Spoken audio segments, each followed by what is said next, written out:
Hi there, and welcome to the Cory Doctorow podcast. This is the second canned installment of Knights of the Rainbow Table. It will be the end of Knights of the Rainbow Table, the thrilling conclusion, as it were. I'm recording this in London before heading to Toronto and New York. I hope you enjoy it. Thanks for hanging in there. A funny thing about having your secrets all exposed in one big whack. It's over quickly. I may have had a hobby that was as weird as a two-headed snake, but apart from that, I was a monumentally boring individual. It pains me to admit it, but I was essentially a harmless kook. The world took a hard run at my email corpus and pretty quickly extracted any messages having to do with sex, finances, or where I called someone a nasty name. Everyone had a good chuckle over these and then returned to their regularly scheduled porn, political arguments, and operating system advocacy. Just like that, I was a nobody again. I took advantage of the lull to refurb an old computer and slap in a big hard drive and download anything I'd stuck in the cloud to my local storage, wiping it all out behind me as thoroughly as I could. Most importantly, I stuck my master password file on the disk and not on the network, even though that meant I now had to concern myself with keeping backups separate from my machine. Muskowski was good about letting me stick a hard drive in his desk drawer and back up to it every time I went to the law office. Every bit on it was encrypted with a new 104-character password that I memorized from a freshly shuffled deck of cards. This may be the only positive aspect of being bankrupt and facing a jail sentence. I didn't really care about all those lost online accounts, and really didn't care that any loser could authenticate himself to my bank and pose as me and raid my empty bank accounts. But I did feel a kind of hollowness that was even worse than the hunger that gnawed at my guts all day and all night. A feeling that I'd lost something, like I'd misplaced an internal organ. It wasn't something that I could talk about with Tracy and Tristan. After all, a substantial portion of their email had been exposed along with mine, since I'd saved all the email they'd ever sent to me. Muskowski would have lent a sympathetic ear, but he wasn't really a member of my subspecies, and there was some stuff that we just couldn't discuss. There was really only one person I knew who was still on speaking terms with me. Unfortunately, he was the guy who'd gotten me into trouble in the first place. Nirat Patanasai answered his mobile phone on the third ring. "What can I do for you?" He knew who it was. I was already in his contacts database. He was that kind of organized. "Where are you?" "Why do you want to know?" "Because I'm at your house and I've been ringing your doorbell for 10 minutes and you haven't answered, so I'm assuming you're not home and hoping you're not too far away." "Oh," he said. "Okay, fine. You know, some people call before they come over. It's often considered the polite thing to do." "So, are you far away?" "I'm in the backyard," he said. "Can't hear the bell. Come around." I found him standing over a large, gleaming gas barbecue fitted out with 2 propane bottles. He was working a hand-cranked coffee roaster with a large, battered, scorched drum, wearing old clothes and a broad-brimmed fraying straw hat. The smell was bitter, but not unpleasant. "You roast your own?" "I'm learning," he said. "I've been practicing for a couple of years, and I still can't get the hang of it. I'm trying to get a bean that's as good as the stuff the Australian cafe down the road sells." He shrugged. "I wish I could say that my beans taste better because I've roasted them myself, but I'd be lying. I'm an amateur, and the lady who roasts for cobbers does a new batch every week." He turned the crank for a while longer. "I'm getting better, though. The coffee you served me the other day was amazing." "I cheated," he said. "That wasn't my roast." He turned a while longer. "And you vomed it up about 10 seconds later." "Ah," I said. "Nothing personal. Just a thing I do." "So I gathered. I think Tracy's right. You need to go back to the doctor about that." She'd sent several pointed emails on the subject. "You had a look at the corpus, then?" Calling it the corpus helped me distance myself, damp down the visceral reaction I had whenever I thought about all that mail sitting there online. Couldn't help myself. Wish I'd signed up for your chivalric code. I might have been able to stop myself from peeking. "You'd be the only one," I said. He turned some more. "Well, it's bound to happen to lots more people soon enough. Course, you know that better than most people. No one can plug all the holes. It's like trying to stop burglars all by yourself with bars and locks instead of cops and social norms. Eventually you find yourself living in an armed compound or losing everything. Look at me with my out-of-date firmware on my router." "Nobody's perfect," I said. We stood in silence for a time. He checked a timer stuck to the barbecue and stopped turning, killing the propane. He slipped on some oven mitts and did some after-roast arcana with tongs and bags and funnels. The smells were incredible. He piled his working instruments up on a picnic table and took off his gloves. "Sucks about your email. How'd they get you?" I told him what I'd guessed. He nodded. "Yeah, that would have gotten me too. You memorized a 100-character password?" 104. "Took some doing," I said, "but you could learn how to do it." "Look, I've been in tech a long time, but I prefer to learn my skills at least 10 minutes before they go obsolete." "Good policy." "So I guess that's it, huh? R.I.P. privacy, just like the Google man said it back in the old days. Christ, what an asshole. Oh, this is bigger than privacy. RIP remote authentication is more like it. Or lots of kinds of remote authentication. Passwords, anyway. Good riddance. Now I can free up all that disk space in my brain that I've been devoting to storing and retrieving meaningless strings. He led me inside and made some coffee for himself and got a glass of water for me. We sat down on his overstuffed, cat-hair-strewn embroidered sofa and sipped. Think you'll go to jail? Don't feel guilty, I said. If it wasn't you, it would have been someone else. I don't feel guilty, he said. You had it coming. Chivalry or no, it's just creepy wrong to let yourself into other people's computers and networks and poke around. If your point was to create a social norm of not breaking into other people's computers, maybe you could have tried not breaking into other people's computers. It's crazy, I know. I hung my head. Well, yeah, I said. We could have done that. I should probably be angry at you, he said. You know that there's going to be a million kids out there who try to copy what you did and justify it by saying that you did it. Well, not after they make an example out of me and throw away the key. So you do think you're going to jail?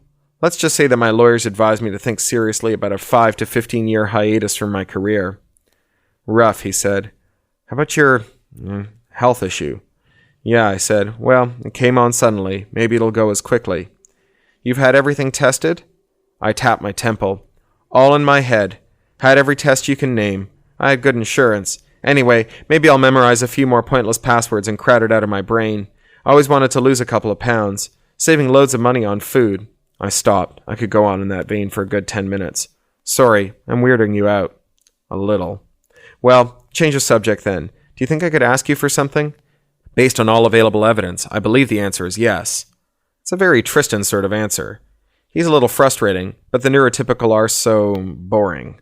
So look, the thing is, you got angry at us for doing what we did, which is fair enough. But that was about the whole package, right? It wasn't personal. It wasn't because Tristan fixed your router, right? I mean, you know he didn't look around when he was in, right? He was reading the Irish Times. It's a thing he does. He got a guarded look. Why are you asking me this? I agreed to testify for you. I think that that'd be all the reassurance you need. I spat it out before I could stop myself. I just wanted to know if this feeling, this violated feeling, if it's just me being a wimp or what. Do you think it'll go away? Did you feel it? Oh, that. Huh. Well, in some ways, you're just feeling what every celebrity feels when the tabloids get hold of their voicemail. But of course, there's a lot more than voicemail that you lost. I'm betting there's pretty much anything you could want to know about you in there.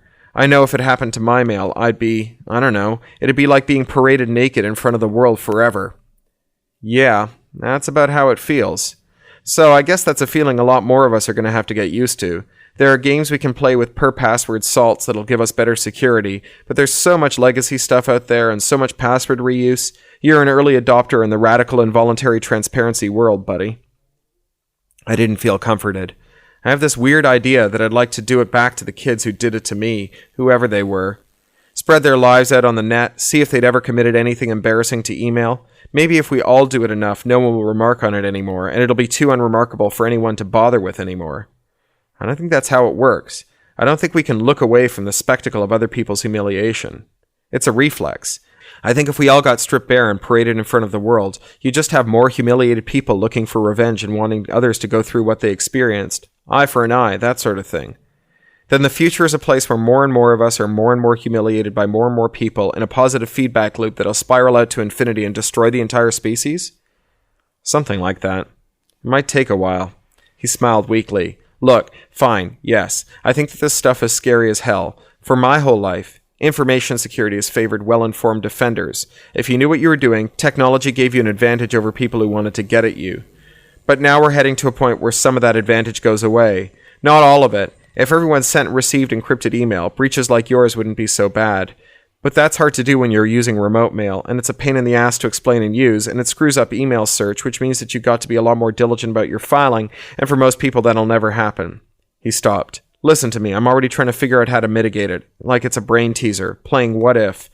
I guess that's how I keep from getting too freaked out. I treat it like a puzzle. Neither of us said anything. You know, it's a pretty beautiful dream, the idea of a world where people don't use vulnerabilities for evil because there's a social norm against it. This made me unexpectedly angry. You're going to say, but it's just not human nature or something like it, right? I've heard that so many times, but nearly everyone I know is nearly always pretty good. As far as I can tell, human nature is to be good to your neighbors and behave yourself. It's only a tiny minority of sociopaths or people who are having momentary lapses who do really bad stuff. I hate that we design our world for the worst of us, not the best. Where does it end? Do we take all the steak knives out of the restaurants because someone might stab someone else? The thing that really gets me is that the more we pander to crazy jerks, the more legitimate they seem. Talk about social norms. When you call being a depraved psycho human nature, you let every troll and dipshit off the hook. They're just being true to their nature. So don't tell me about human nature. I don't think I used the words human nature, he said. I mentally played back his words. He hadn't. Oh, I said, sorry. For what it's worth, I happen to agree with you. Mostly, most people are good. I'd rather live in a world organized around the good people than the nutcases, too. Mostly, I think I do. I don't carry a handgun or put bars on my windows. But every organism needs a membrane between the rest of the world and itself. A funny thing happened to me on the way to the courthouse. More specifically, a funny thing happened to the prosecuting attorney and all of his witnesses. I didn't have anything to do with it. First of all, it would have been insanely stupid for me to hack a bunch of people who had it in their power to put me in jail, and stupider still for me to stick a giant torrent online of all their email, their private status updates, their friends-only photos, their banking details and search histories, their browsing histories and voicemail transcripts, their location trails and map searches. It was quite a dump. Listen, if you are the person who uploaded that file, or if you know that person, thanks but no thanks. I mean it. It was a sweet gesture, and I'm sure, or I hope, that your heart was in the right place, but even if you don't end up in prison, and you might, it's not helping. It's not helping. It doesn't matter if Muskowski doesn't believe me when I tell him that I had nothing to do with it. It doesn't matter that Lady Tracy and Sir Tristan and Narat Patanasai are sure that I didn't do it. What matters is that I didn't peek, not once, and I won't, ever. Someone bang the gavel. Let's get this trial underway. All right then. That's it. Hope you have a great week.